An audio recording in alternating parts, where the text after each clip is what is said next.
Olá, estamos aqui novamente e o assunto hoje inicial vai ser independência do Brasil. Então vamos começar por ele, tá? Primeiro a gente vai falar do processo de independência de um modo geral no continente americano. O Brasil foi o único país que, ao deixar de ser colônia, torna-se um império. Não há muita diferença entre o que éramos e o que viramos. Foi, de certa forma, pacífico, foi um presente de pai para filho. Como é que isso funcionou? Se você pega a independência dos Estados Unidos, nós tivemos lá uma guerra pela independência. Você tem colonos ingleses brigando contra a Inglaterra. E o resultado disso é a formação dos Estados Unidos da América.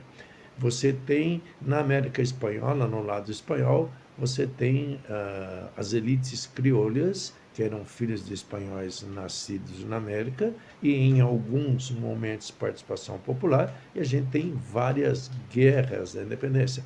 Brigaram de verdade para conseguir a independência de seus países e tornaram-se aí mais de 20 nações independentes.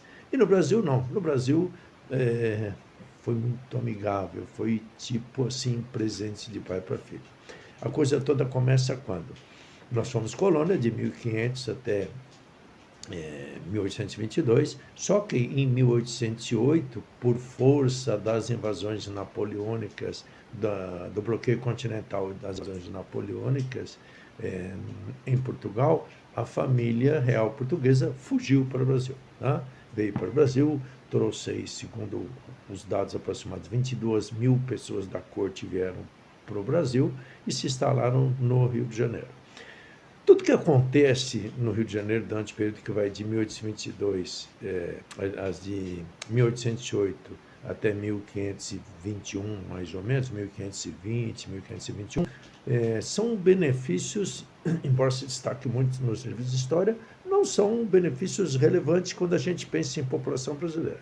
Bom, foi criada a imprensa régia, foi criado o banco, foram criado o Horto Florestal, foram feitos uma série de avanços, mas esses avanços, na verdade, não estavam direcionados à população do Brasil, e sim à corte portuguesa, membros da corte portuguesa que vieram para cá e que se instalaram no Rio de Janeiro, e assim como membros da elite brasileira que vão estar ali orbitando em volta dos membros da nobreza portuguesa. Então, nada de relevante aconteceu. Não houve nada de relevante para a população brasileira. Então, começa daí.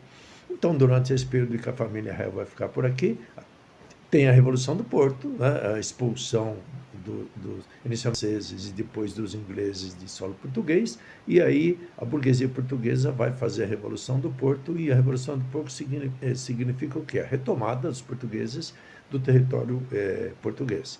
Aí o que acontece? Dom João VI, que estava aqui assim como a família real, ele é intimado a voltar imediatamente para Portugal, sob o risco de perder a coroa. Ele queria fazer isso, obviamente, não queria perder poder, não queria perder nada, e ele vai abdicar do trono e vai embora para Portugal, vai governar Portugal e deixa aqui o filho dele, o príncipe regente Pedro de Alcântara. Entre o período em que ele se afasta até 1822, a gente vai ter meio que uma briga entre dois partidos, os principais partidos, os únicos partidos importantes da época, no Partido Português e Partido Brasileiro. O Partido Português queria menos autonomia e mais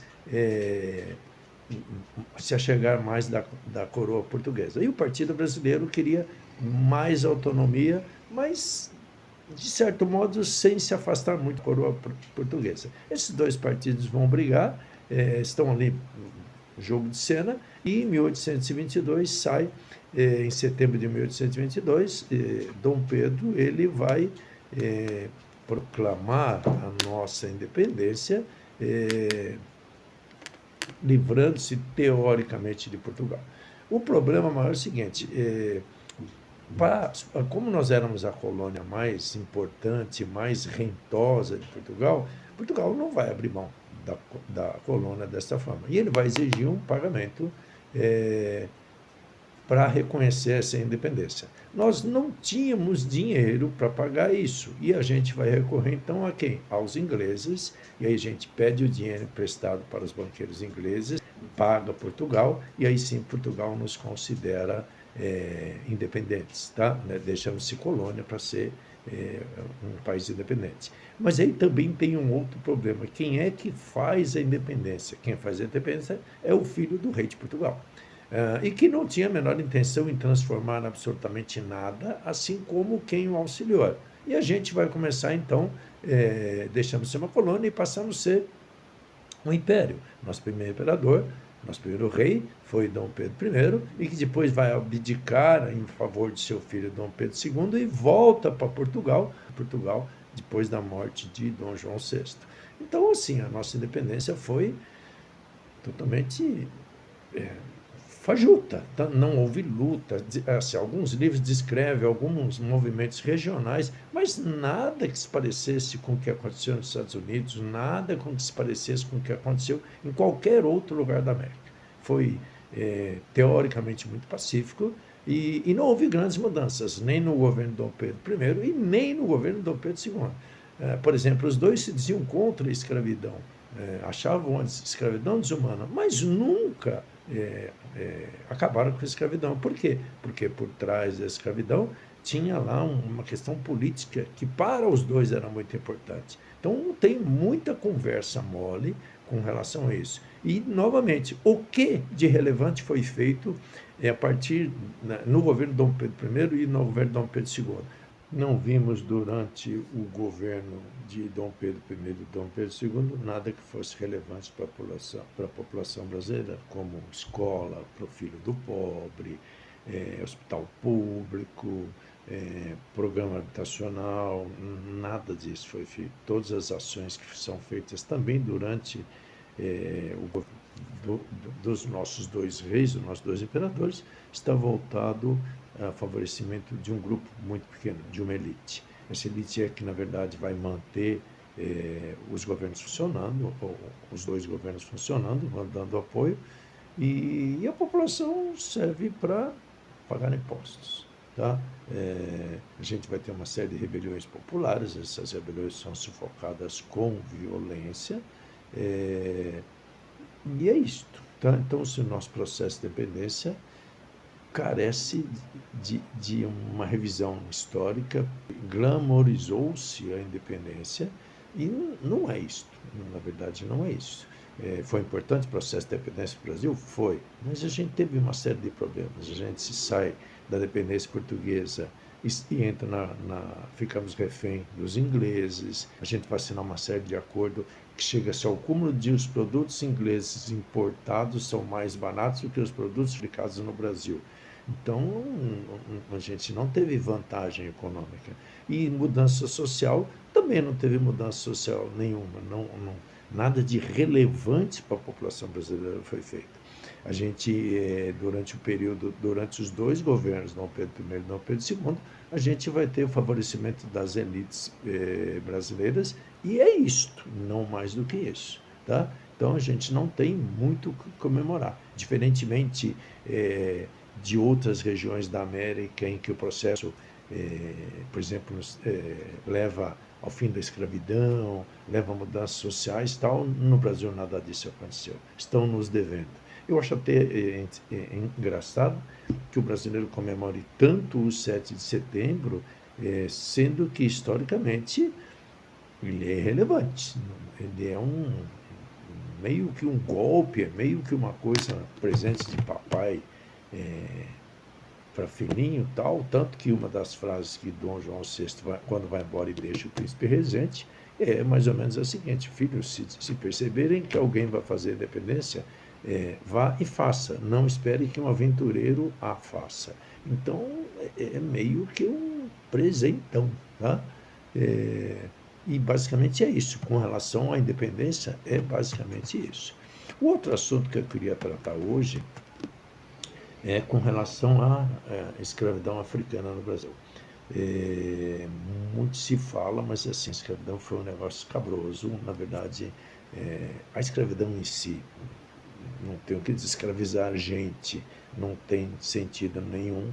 A justificativa para escravizar gente é pior ainda. Por que eu escravizo alguém? Qual é, desde tempos imemoriais, qual é a minha justificativa para escravizar alguém? é inferior a mim, a pessoa é inferior a mim, o pessoal é inferior a mim.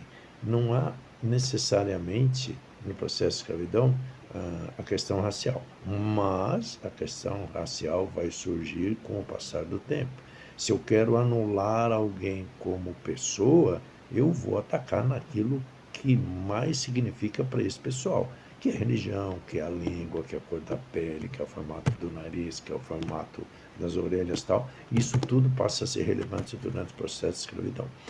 Se a gente tem hoje uma população negra ainda carente, ainda dependente de políticas públicas, é porque o processo de escravidão simplesmente tirou essas pessoas de qualquer plano político, social que houve durante todo o período.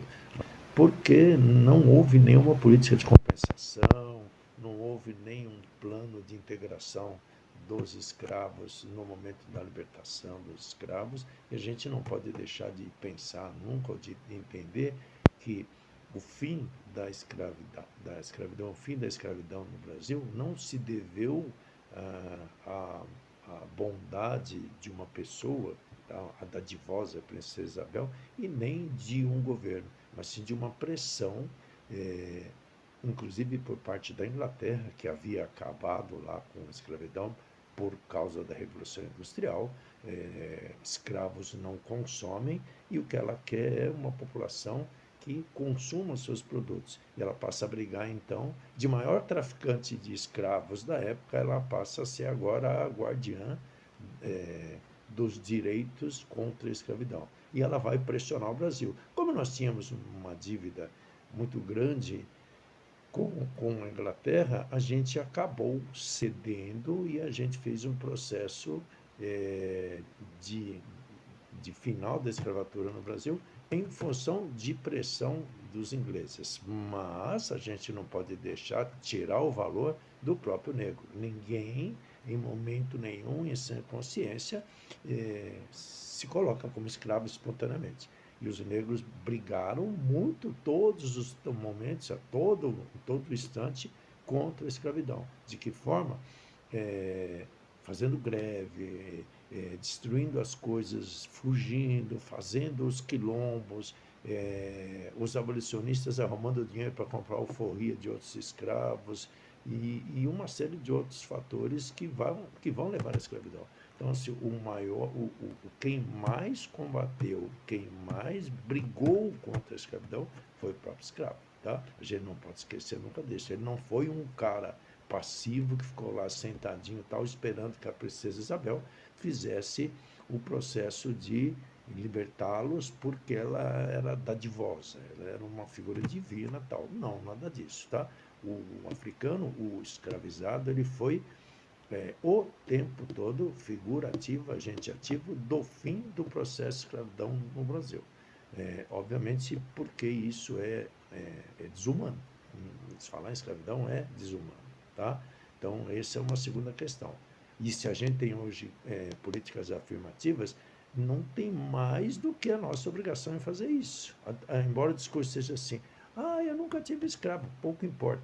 Porque a gente não está falando de quem é hoje, mas a gente está falando de uma dívida histórica que a gente tem com a população negra e que precisa ser reparada. E que ainda não é reparada, mesmo com as políticas públicas que a gente tem aí de algumas ações afirmativas. Isso é fato. Perfeito? Então, nós estaremos juntos na próxima semana. Se você gostou, joia. Se você gostou muito, compartilhe com seus amigos. E é isso aí. Até a próxima semana. Tchau, tchau. Até mais.